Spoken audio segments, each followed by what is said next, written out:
बोले ये स्वर्ण महल है, इसे मां पार्वती ने बनवाया था जिसे हमारे जजमान भगवान शंकर ने हमें दक्षिणा में दिया। अच्छा, अरे भाई बैठे थे, कौन है? अरे बोले पार्वती, उसको हमने भुक्सी दक्षिणा में पाया। चरवाहे ने कहा चल हट, हटते में गुल्ली का ज्ञानी हो गए तो हूं भगवान शंकर के चक्कर में फंस। बोले कैसे कैसे बात करते रावण, अभी नवा बिहार हुआ है, ओका घर न दुआर न उधर न बेधर कुछ का ही थे। वो असली पार्वती ला पता लोग में लुका देते और नकली जाता धरे लुड़ूंग लुड़ूंग घूमत एक धरा दिस। बोले कैसी बात करता है छोकरे, ये असली पार्वती है। चरवाहे ने कहा मेरे पास प्रमाण है नकली पार्वती। बोले क्या प्रमाण है तेरे पास? बोले देख रहा हूं, एक काम कर, अगर ये असली पार्वती होगी ना तो इसके देह से सुगंध आएगी, और अगर नकली पार्वती होगी तो इसके देह से दुर्गंध आएगी, जाके सुन ले जा। बोले हम भी चलते हैं, चल स्टॉप टॉप टॉप। अब जरा देखें मनोविज्ञान साइकोलॉजी, आप नई हंडी ले आए करसी करसी, अब आधा हड़िया पानी भर के दूर हम रख दो। तुम यहां जान रही हो आधा हड़िया पानी की, किसे जान रही हो? पानी का परिलक्षण होता है छत्तीसगढ़ी में किसे पझरना। आधा हड़िया पानी नवा हड़िया पानी धर में ना तो पझरी उम्र ओदा हो जाते गिल्ला। तुम यहां जान रही हो आधा हड़िया पानी हंडी के भीतर जो है। ठीक इसी तरह आदमी के हृदय में जो भाव रहेगा उसका भी परिलक्षण होता है, ऊपर हट है। जैसे मोर हृदय में गुस्सा है, क्रोध, तो पछरी हो किसे तरमर तरमर आंखी लाल लाल हो जाएगी ना, सब तरमर तरमर मुंह देके जान डरे खखवा है रे रखमखा है, किसी जान डरे हड़िया पानी पछर गए है ना, उधर ही जान डरे आधा पानी जाने की जरूरत नहीं। घर में कोई दुख हो गया, मोर दादा मर गए, दाई मर गए, सया हो गए, बेली हो गए, नार हो गए, बोड़ी हो गए, आंखी कान लटक के चटक जाइए में करिया करिया झाई झुई हो जाए, ओट करिया हो जाए, थोतना और हम जान डर में महाराज के थोतना और में है वो कुछ कहीं हो गए, हड़िया पानी पझर गए ना। तो आदमी के हृदय में जो चीजें होती है, जो भाव होता है, उसका परिलक्षण उसकी आकृति पे, उसके चाल ढाल पे, उसके व्यक्तित्व पर होता है, जिसको बोलते हैं परिलक्षण, जैसा बोलते हैं पझरना। अब जरा गणित लगाए, पार्वती के हृदय में क्या रहा है? वही फटकार, वही धिक्कार, वही चित्कार, वही ग्लानी, वही पश्चाताप, वही साप, बाप रे बाप, पसीना बन के टपकत रहा है। रावण चल टाप टाप टाप टाप और जाग सुहे बोले हमारे जजमान ने हमें ठग दिया, छोड़ दिस नकली पार्वती की और सोन के महाराज हरी 140 घनघन घनघन घनघन घनघन घनघन घनघन लंका। पार्वती ने कहा रे पाखंडी ब्राह्मण, जिस स्वर्ण महल को तू लंका ले जा रहा है ये जल के खाक हो जाएगी, और एक दिन मैं अपने अपमान का बदला लेने के लिए धरती में फिर आऊंगी। बोलो भागवत भगवान, ये भूमिका है। जब इसके पात्र देखें रामायण की, महत्वपूर्ण पात्र है हनुमान। किससे?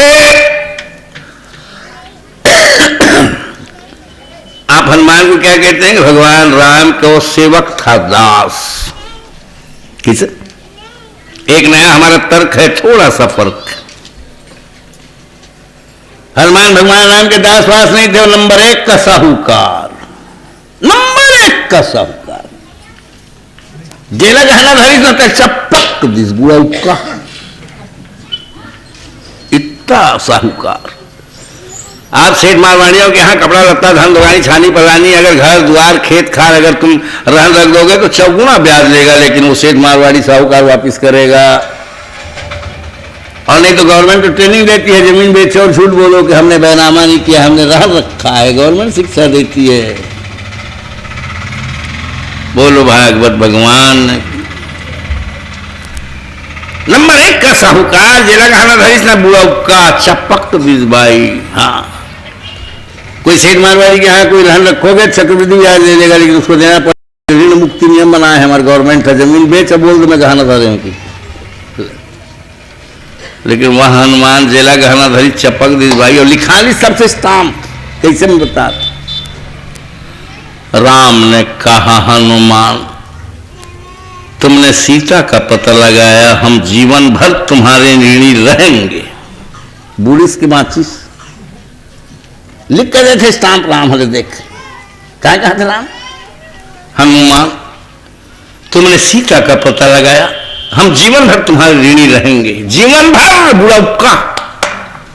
सीता ने कहा, हनुमान मेरी मान, तुमने भगवान राम का संदेशा लाया, मुझे ढांढस बनाया, मैं जीवन भर तुम्हारे ऋणी रहूंगी। लक्ष्मण ने कहा, हनुमान मेरी एक बात मान, तुमने मेरे लिए संजीवनी लाया, मौत के मुंह से बचाया, मैं जीवन भर तुम्हारे ऋणी रहूंगा। भरत ने कहा, हनुमान तुमने भाई भावच का आने का संदेशा सुनाया, मुझे ढांढस बनाया, मैं जीवन भर तुम्हारे ऋणी रहूंगा। सुग्रीव ने कहा, हनुमान तुमने भगवान राम से मैत्री कराई, मेरे भाई मैं जीवन भर तुम्हारे ऋणी रहूंगा। विभीषण ने कहा, हनुमान मेरी एक बात मान, मैं जीवन भर तुम्हारे ऋणी रहूंगा, क्योंकि तुमने भगवान राम के शरण में लाया, मेरे प्राणों को बचाया।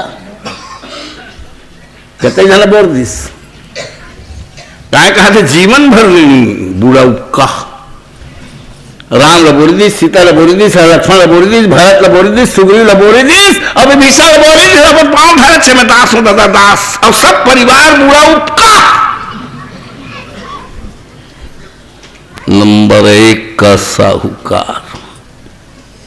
कैसे? दूसरे पात्र हैं विभीषण। सबके मन में सीधी बात बैठी, विभीषण महात्मा थे, साधु थे, लेकिन और पूरे रामायण में अगर सबसे खतरनाक कोई आदमी था तो वो था विभीषण।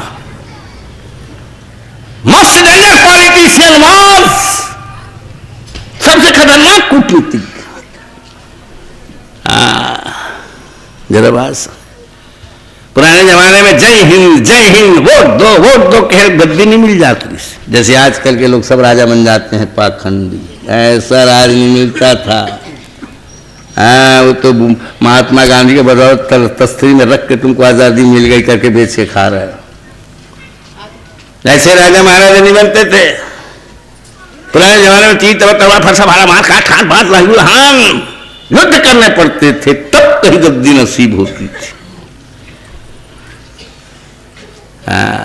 लंका के राजा रावण का नाम सुना? वो जिंदगी भर लड़ते लड़ते लड़ते मर गया, लेकिन लंका की राजनीति का निर्माण नहीं कर सका, निवारण नहीं कर सका, मर गया।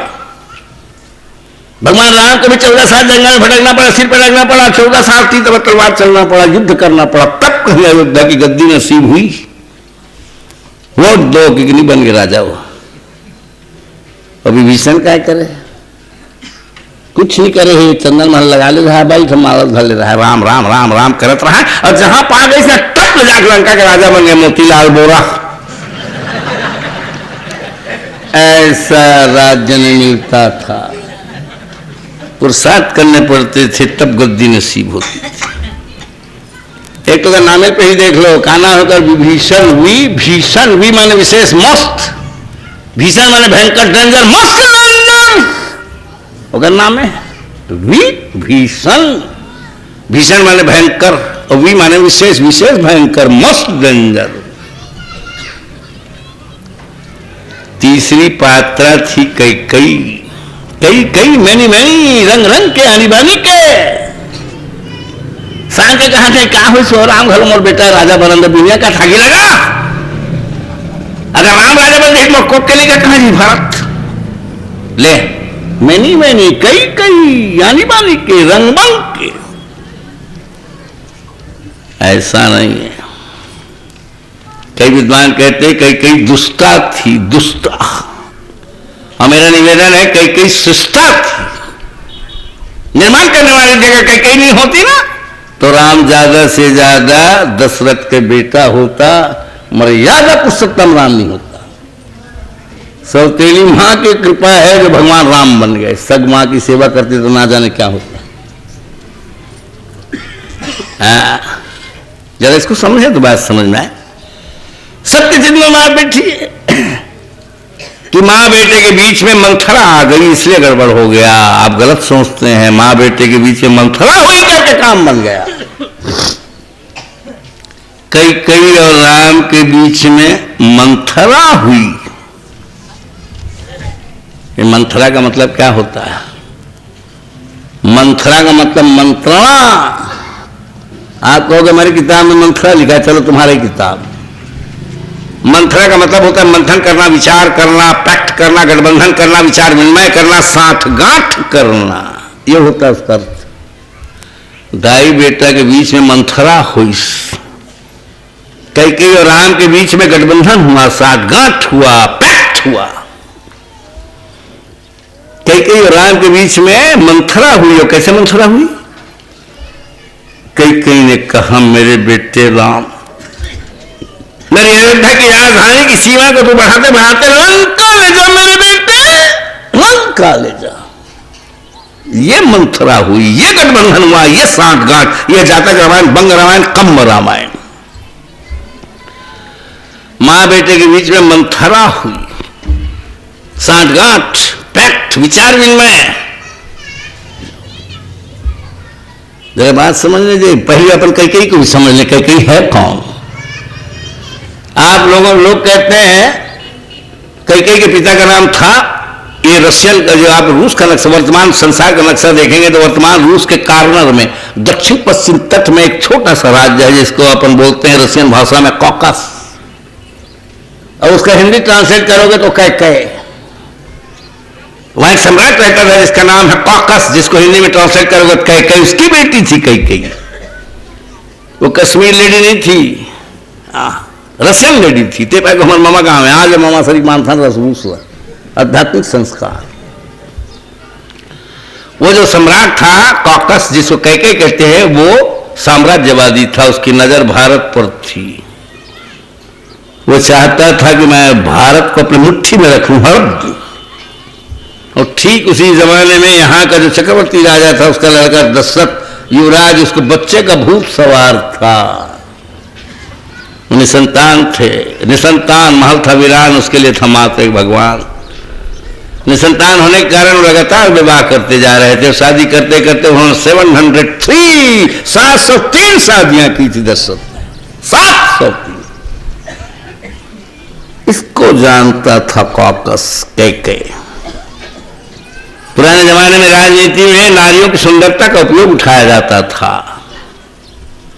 उसने अपने बेटी को दक्ष किया, ट्रेंड किया, शिक्षित किया, दीक्षित किया।